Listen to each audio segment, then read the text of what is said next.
That's very insulting to me. What exactly are you wearing? I'm sorry. You look like you have a swimsuit on to me. No, it's not a swimsuit, and I did not know this was a court date. You have not done anything, and you continue to break the law. The consequences are more severe, and in this county, I will hold you to those consequences. And as I said, I have means to show up to court. I will be at court. I can't afford bond, but I can afford to come to court. This defendant showed up to a felony hearing dressed like she was 5 minutes away from a pool party. I'm not even exaggerating. Full bodysuit, barely court appropriate. And her excuse is that she didn't know she was actually in court. How do you not know you're in court when you're standing in front of a judge? You're facing real charges and you dressed like it was spring break. What do you guys think about this fashion statement? Let's go ahead and dive in. Yo, I want you at the podium. What exactly are you wearing? I'm sorry. You look like you have a swimsuit on to me. No, it's not a swimsuit, and I did not know this was a court date. I just told the lady back there that I'm not dressed properly for court at all. Really? Yes, you are not. I agree with that 100%. That's very insulting to me that you would come into my courtroom dressed like that. I apologize. I had no idea it was in as a visit and not a court date. So I was unaware that this was a court date because she wrote on the back of the car a visit. So it was never said that this was a court date. All right. This is case number 23-CR-40542, the state of Ohio versus Monique Smith. Ms. Smith, the court has received a report that alleges that you have violated the terms of your ILC. Officer, statement of the allegation, please. Yes, Your Honor. Ms. Smith has violated ILC condition number 1, and then on June 11th of 2025, the defendant pled guilty to and was sentenced for 1 count of OVI and 1 count of driving under suspension. This was in Middletown. And then on June 11th, the defendant pled guilty and was sentenced for another count of driving under suspension under a different case number, also in Middletown.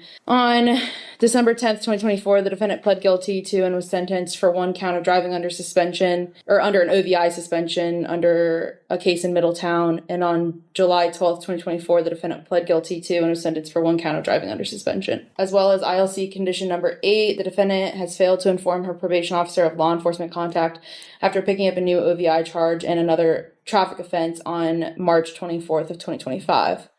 Special condition number 16C, the defendant failed to complete drug or alcohol treatment as ordered on February 1st of 2024. Special condition 16D, the defendant has failed to complete mental health treatment as ordered on February 1st, 2024. Special condition 16E, to date, the defendant has failed to pay restitution in full as ordered on February 1st, 2024. And finally, special condition 16F, to date, the defendant has failed to obtain her GED as ordered on February 1st, 2024. Ms. Smith, do you understand those allegations? Yes, sir. You have a right to be represented by counsel. If you cannot afford an attorney, I will appoint one for you. Do you have the funds to hire an attorney? I do not. Do you want me to appoint you one? Yes, please. Mr. Mall's handing you an affidavit of indigency that you need to sign.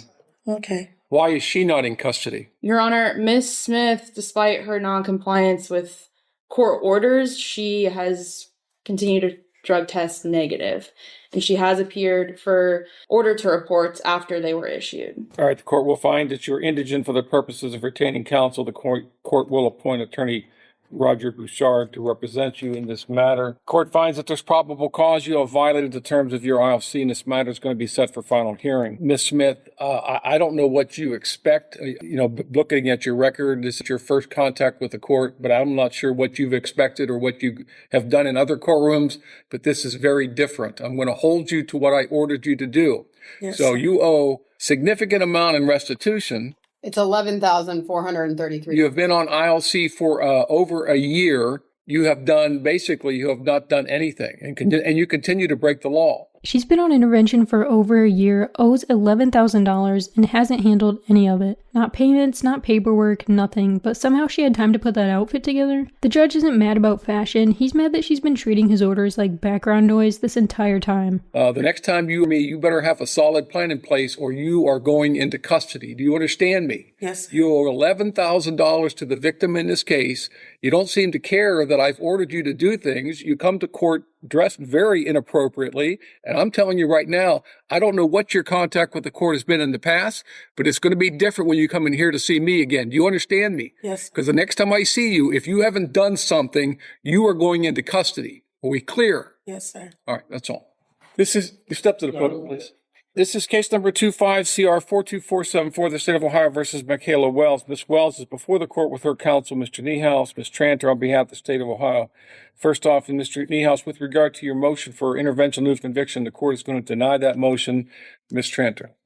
Your Honor, with the denial of that motion, it's my understanding that Ms. Wells is willing to change her plea to guilty this afternoon to a felony of the 5th degree theft. All right, Mr. Niehaus, is that accurate? That is our understanding. All right, Ms. Wells, you're telling me your plea to the one count of the indictment. Before I get to your change of plea, I'm going to go over some things with you, okay?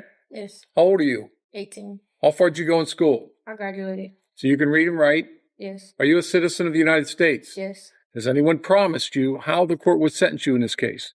No. Is that this document says that you're entering a plea of guilty to one count of theft as a felony of the 5th degree that carries a maximum penalty of 12 months in prison and a maximum fine of $1,000. The prison term is not mandatory. Do you understand the maximum penalty? Yes. Ms. Tranter. On or about October 28th, 2024, Warren County, state of Ohio, the defendant, Michaela Wells, did with purpose to deprive the owner of property, knowingly exerted control over that property without their consent. This was a theft from Ulta Cosmetics in Deerfield Township. The amount of the merchandise was valued at $2,483. Mr. Niehaus, anything on those facts? Waive and stipulate, Your Honor. Ms. Wells, did you hear the statement that she read? Yes. Do you admit and acknowledge what she said is true? Yes. And again, you understand all the rights you're giving up by entering a plea of guilty, the rights we discussed? Yes. What is your plea? Guilty. The court will make a finding then that you've made a knowing, intelligent, and voluntary waiver of your constitutional rights that we discussed. The court accepts your plea of guilty, and based upon the statement of facts in your plea, the court will make a finding of guilty. Now, Ms. Wells, I know you didn't come down here today this was an ILC hearing, so I am going to allow Mr. Niehaus to schedule this at his convenience over the next several weeks.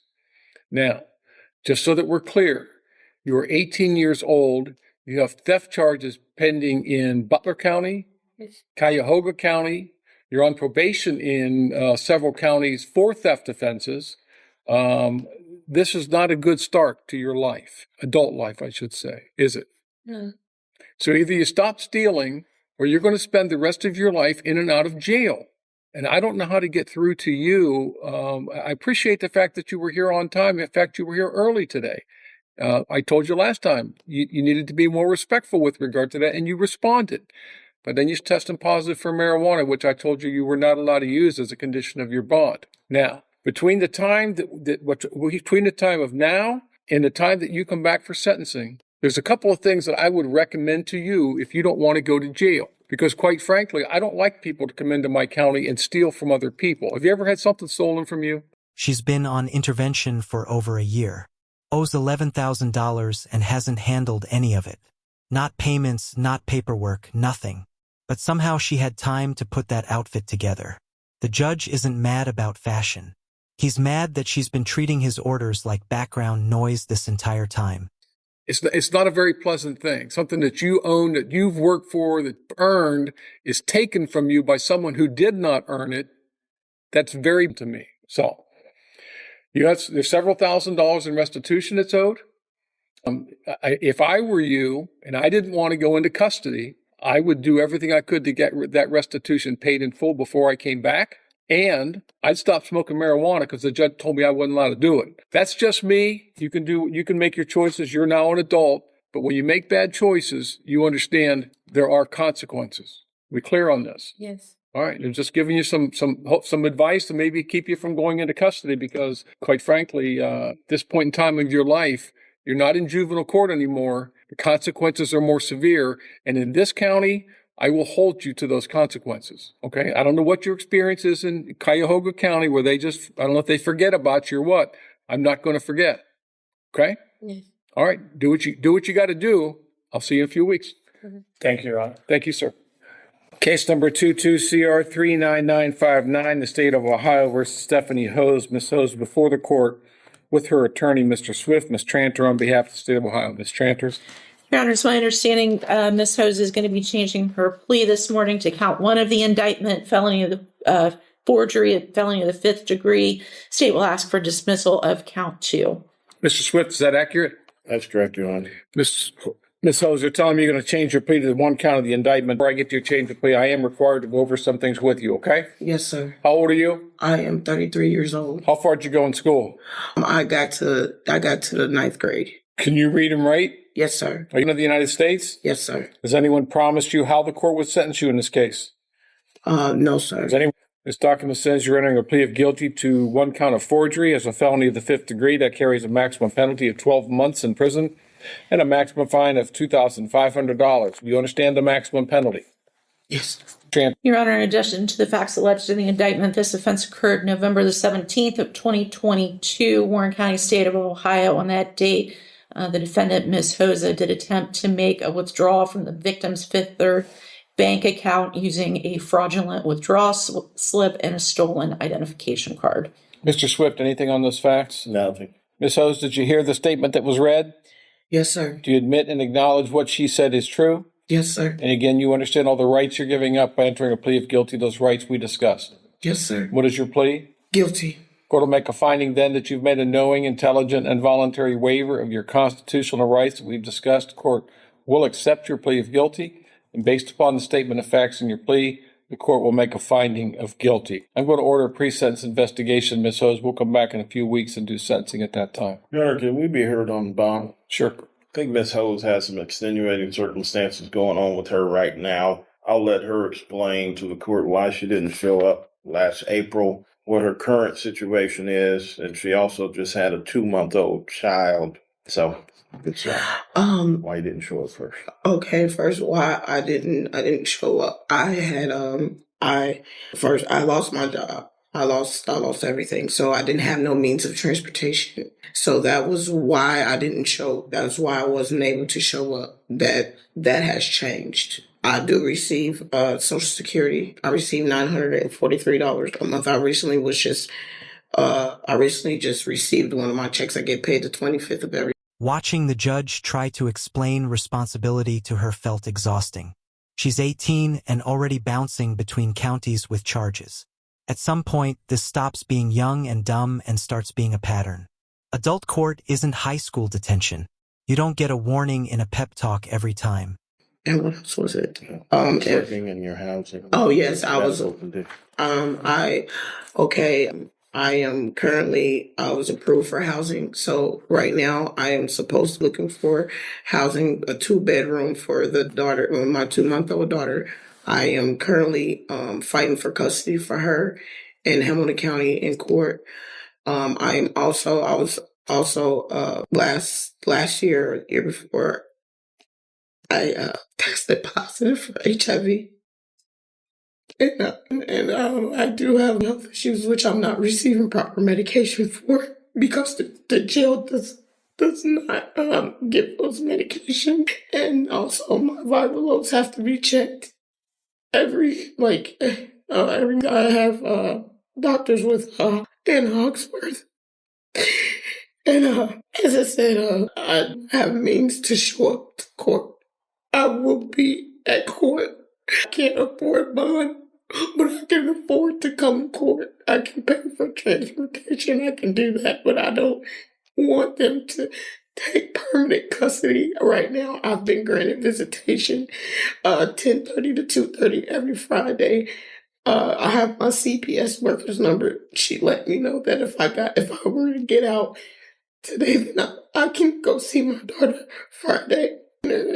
Like 3 weeks because of other situations with the temporary foster family. But I promise you, sir, on my ancestors' eyes, that I will be here. So this isn't a situation that you just last week or last month or even a few months ago that you up. It's been a year and 4 months that you've been gone. You're telling me you didn't have access to a phone to call somebody up here? I did. I called that probation officer at the time. Did you think that you're just going to? No, sir. Okay. No, sir. No. Look, first off, I'm not going to grant you a bond after having absconded for a year and 4 months from 5 months from your previous bond order. Second is there's no victim hasn't been notified of this today, so the request is denied. All right. This is still a statement. You're going to be held in the county jail pending your sentencing I'll reconsider if Mr. Swift wants to file another motion and notify the victim in the case. I'll reconsider it, but at this point in time, you're going to sit in jail. That's all. Thank you, Your Honor. No bond. Man.